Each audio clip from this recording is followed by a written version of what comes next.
become very important, and a lot of people are now looking at it a bit more, given that we've seen that recent volatility in the markets. How are hybrid funds firstly different from pure equity as well as debt funds, and what are the pros and cons of hybrid funds? Hybrid funds basically work on the nursery adage that we have all grown up learning, which is don't put all your eggs in one basket. Different asset classes have their own times when they perform, and therefore by mixing them together one gets a better experience. When some asset class doesn't perform, the other takes up the slack and vice versa. So this is the broad mantra of hybrid funds. Now the second point is volatility brings in a lot of uncertainty, no doubt about it, but volatility is a great point in time for a prepared mind, and which is where a hybrid fund, and there are multiple different variants of hybrid funds, they can try and prepare themselves for this volatility and make the most of volatility when it presents itself. Because while today, a volatile or an uncertain market may have some bearing, it, like I said, during such moments is when there is opportunity that comes through, and which is where, I would say, a hybrid fund provides you that benefit as well, that one is able to position themselves for sustained wealth creation with a far more stabler experience than necessarily subjecting an investor to the high BP that volatile markets sometimes present themselves with. Absolutely. So, volatility already provides an opportunity. Just specifically, any other pros that you would highlight in terms of hybrid funds? So the other benefit, of course, is that different investors have got sometimes differing needs of risk and return objectives, and also to do it in a very tax efficient manner. Investing specifically in asset class like fixed income has a particular taxation, equities have a particular taxation, commodities have a different kind of taxation, etc. A one-stop solution through which an investor can get a range of these basket of asset classes in a very tax efficient manner is clearly the other benefit of approaching your asset allocation solutions through the vehicle of various hybrid funds. Okay, surely asset allocation is something that is a key pro or a key positive that comes in for hybrid funds. Harish, given the current market volatility, we have spoken about how volatility is the right time, right, to look at these funds coming in as well. So it's an absolute prudent choice, or are there other options that an investor could look at? And especially if you're looking for stability, then is this the best choice? See, if one has a view that markets are only going one way upwards or one way downwards, then being entirely either into, say, equities or entirely into fixed income, these are no-brainer choices. But the reality is that markets do go through all kinds of phases. There are phases when markets trend up, there are phases when market trends down, and then there are phases where markets go nowhere, right? And therefore, hybrid funds and the range of hybrid funds essentially become a vehicle which can navigate each of these different market scenarios, rather than necessarily looking at only a scenario which is trending one way, either up or either down.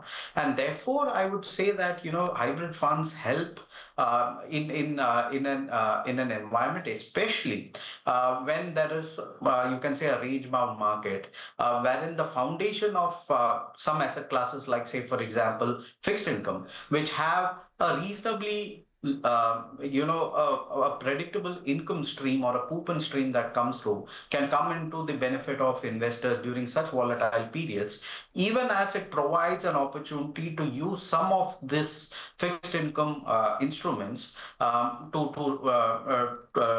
redeem them and to move into equities at an opportune time. And therefore, you get the benefit of buying equities cheaper, even as one has got the reasonable, predictable fixed income coupon streams that can come through. So it does help in providing both of these benefits during sideways markets or during markets when they are extremely volatile. Okay, Harish, let's simplify this for our viewers as well. Now, there are different types of hybrid funds available for investors. So what are these different kinds of hybrid funds, and what suits an investor the best? Is it something, anything specific? Some of these funds may only suit certain kind of investors, or how does this work? So broadly, they can be classified into two broad categories, right? One is on the basis of taxation that an investor eventually falls into, whether they are okay with a fixed income or a debt orientation taxation, or whether they are looking at a equity orientation taxation. Secondly is the nature of the risk that they are willing to bear. I mean, investors, while they all want the highest returns, the reality is that markets in the near term, and when I say near term, I would say anything less than 3 years, are reasonably, you can say, unpredictable. They have a mind of their own, and there are time frames where one should be prepared that there can be a negative experience, and therefore your ability to handle this negative experience determines your risk profile.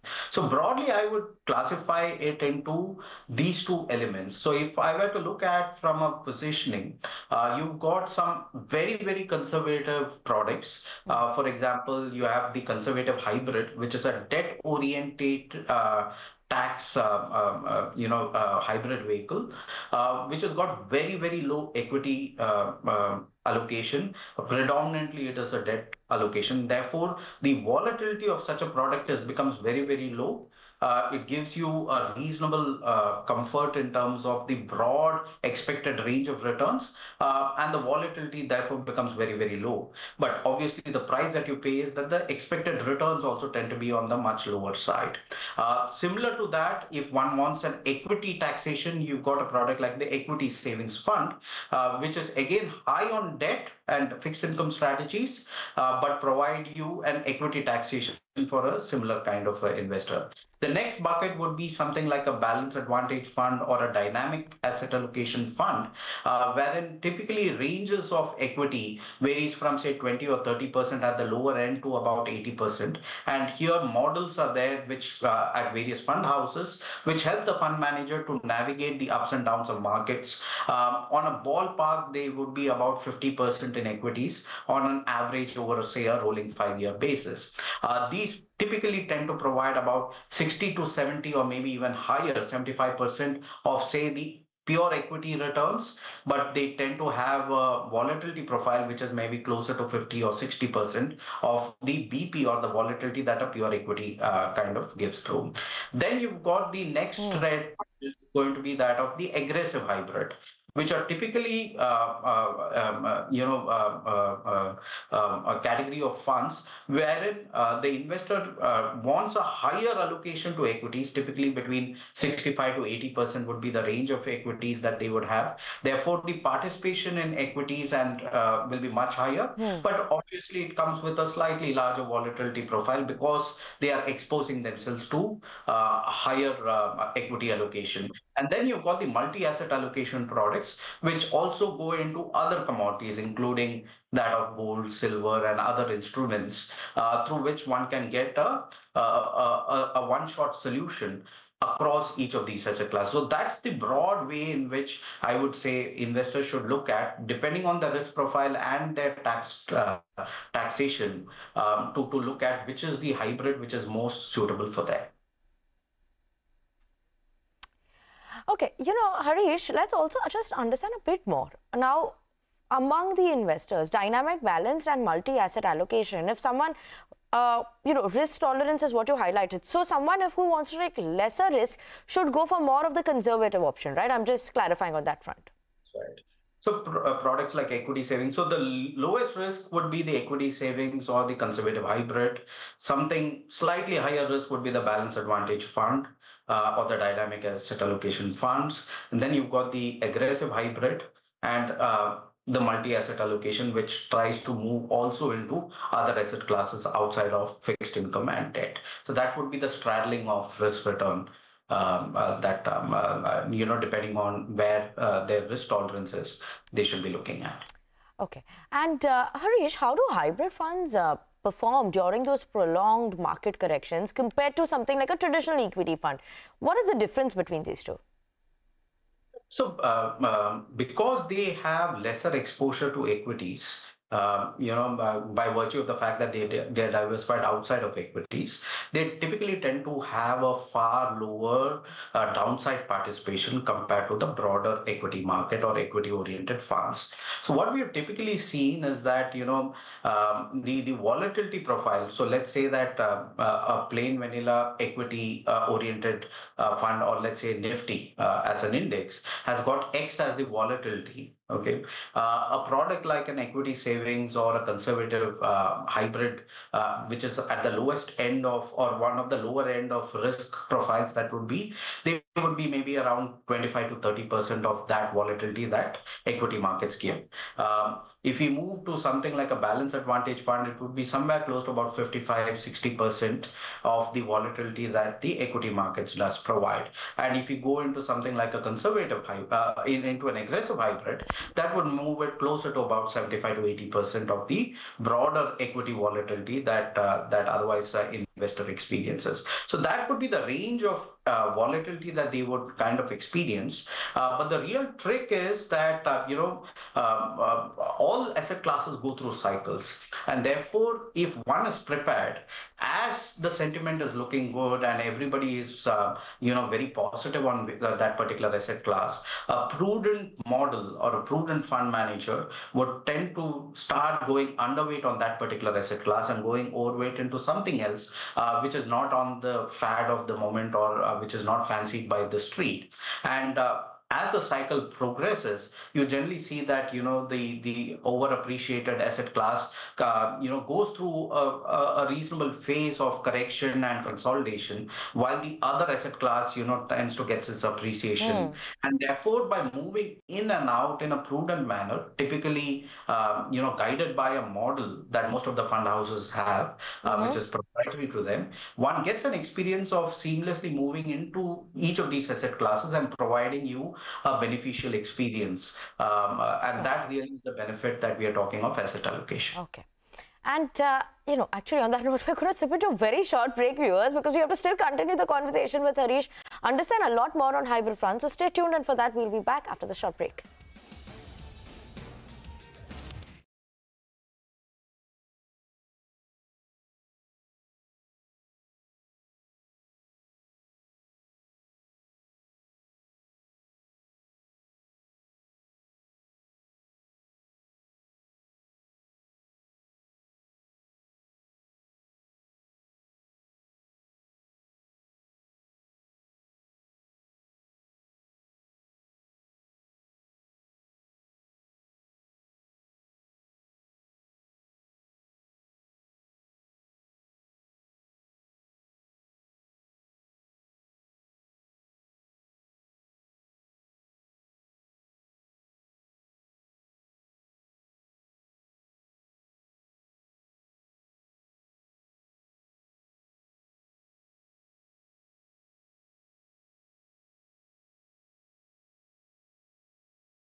Welcome to MF Corner on CNBC TV18. Still have with us Harish Krishnan, who's talking to us about hybrid funds and who should be looking at it, what are the risks and pros and cons.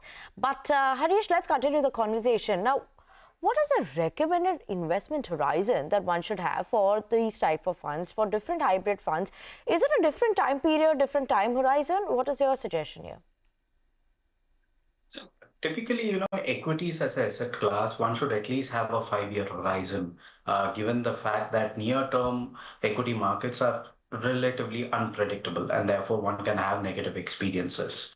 Now, fixed income, on the other hand, one has got slightly better predictability of the return ranges. And therefore, it could be even in a 1 year kind of a time horizon to look at fixed income kind of a portfolio.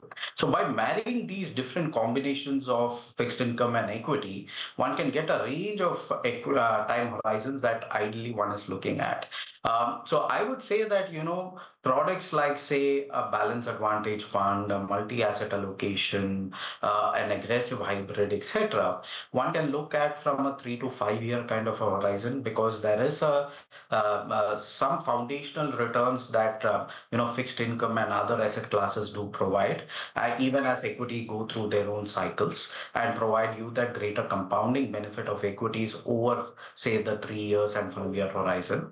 Whereas products like, say, the equity savings or the conservative hybrid, which have a greater gearing towards the fixed income side, as much as, say, 70-80% would be in the fixed income side, and the balance would be in an asset class like equities, one can have a horizon of, say, 1 to 3 years. So this would be the range, I would say. Obviously, the longer the horizon, the better the experience for investors overall when coming into asset classes like equities.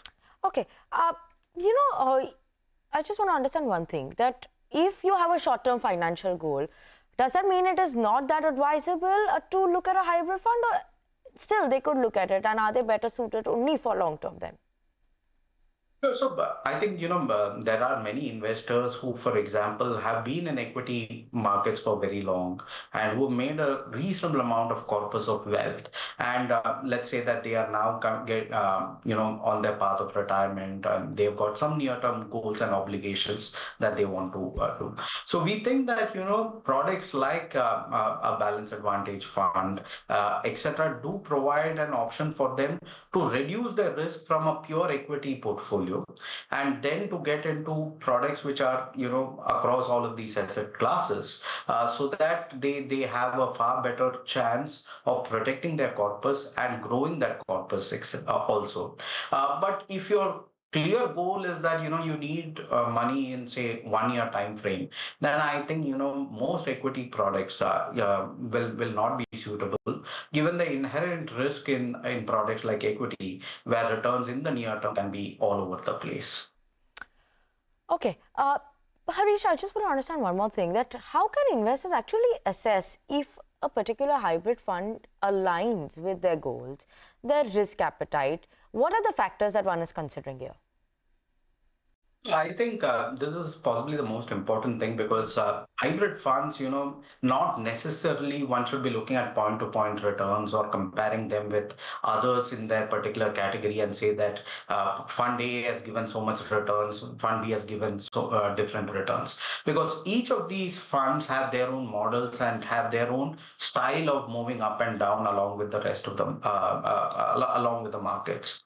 So what is important is to get a profile of the rolling 3 year returns, of the fund, over the course of, say, the last 5 years, the last 10 years. The more the vintage of the product, the better it is. And if the rolling and let's say that the expectation is that one is not looking at less than, say, 10% returns over a 3 year time frame, and that is the expectation of the investor, then they can assess that what is the percentage of times in the past that that particular fund actually was lesser than 10% over a rolling 3 year period. And that gives a sense of saying that which is the product which is more closer attuned to their needs, rather than just going and blindly buying a fund just because the last 3 year returns or the last 1 year returns have been very strong compared to others in the category. So that is one key way in which I think one should assess these kind of hybrid funds. The second is, especially for funds like, say, dynamic asset allocation and balance advantage fund, where the real source of return and experience that comes through is because of their varying ability and agility with which they move up and down in various asset classes. It is important to look at what is called the upside ratio towards the downside ratio. What is the upside ratio? In a month, let's say that markets go up. Okay, what is the participation that a particular fund has given? right? And similarly, in a month when markets go down, what is the participation that that particular fund has given? And if you and there are various packages these days wherein one can calculate all of Yeah. these over, say, the last 3 years or the last 5 years or a rolling 3 years, and one gets a sense that if the upside to downside capture is say close to 1.5 or 1.7, which means that there is a way in which the experience during the Yeah. downside is getting better, and even as it is trying to capture on the upside. I think those are the two ways in which I would recommend investors to evaluate various hybrid funds. Okay, and can you just provide some bit of an insight in terms of historical performance? You have mentioned a little bit, but how do they perform normally in these downturns? So in downturns, obviously markets which are or funds which have got greater exposure to fixed income do extremely well compared to others which have got a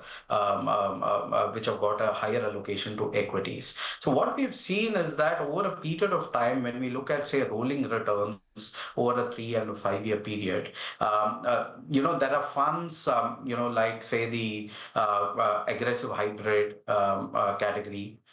They tend to give similar returns to that of, say, the broader markets over, say, a rolling 3 year or a rolling 5 year period on an average. So that's the category average that we have computed. That over a period of time, they tend to give somewhat close to about 90 to 100, in certain cases even higher than what say a diversified equity instrument like say Nifty can give, even though they may otherwise be participating only in about 80 or 85% of the volatility. But on the other hand, if you look at the other extreme, which is say the conservative hybrid, they would be about 60 to 70% of what otherwise has come through, at least in the last 5 years, on a rolling 5 year basis. That's what we've kind of looked at. And whereas if you look at something like say a balanced advantage fund, I would say that they are closer to about 75 to 80% of what a diversified equity basket like Nifty can give, with maybe about 50 to 60% of the volatility that a diversified basket like Nifty provides. Okay. And Harish, just the last quick one. If someone is a first-time investor, would you recommend a hybrid fund at this point of time in the current market scenario? Absolutely.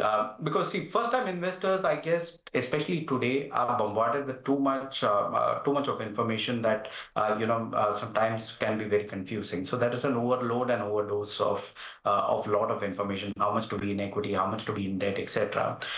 These solutions are meant to provide them a better experience, so that first-time investors experience the benefit of compounding of equity before they go into the deep end of the pool of diversified equity funds, be it large cap, flexi cap, small cap, etc. And which is where we see that, for if I look at say the average folio value of say the category like say balanced advantage fund, they are almost 2.5 times compared to the average folio value of categories like say flexi cap or large cap or even the tax saver category. So clearly there is a lot of focus where there is a lot of money which otherwise investors are used to putting in, say, fixed deposits, wherein they have got a greater peace of mind. Solutions like hybrid funds provide an alternative for investors to first get into such instruments like hybrids, so that they get the better experience of slightly higher compounding with lesser BP. And once they get more confident, they can move into the complete equity package of diversified equity funds, be it into large, flexi, or small, mid cap, etc. So that is the journey which we think that investors typically go through. Okay, Harish, thank you so much for joining with us on the show, explaining us, what hybrid funds are, the risks, and what one could look at when investing in hybrid funds. So thank you so much for that. But that's all the time we have on this edition of Mutual Fund Corner on CNBC TV18. Thank you so much for tuning in.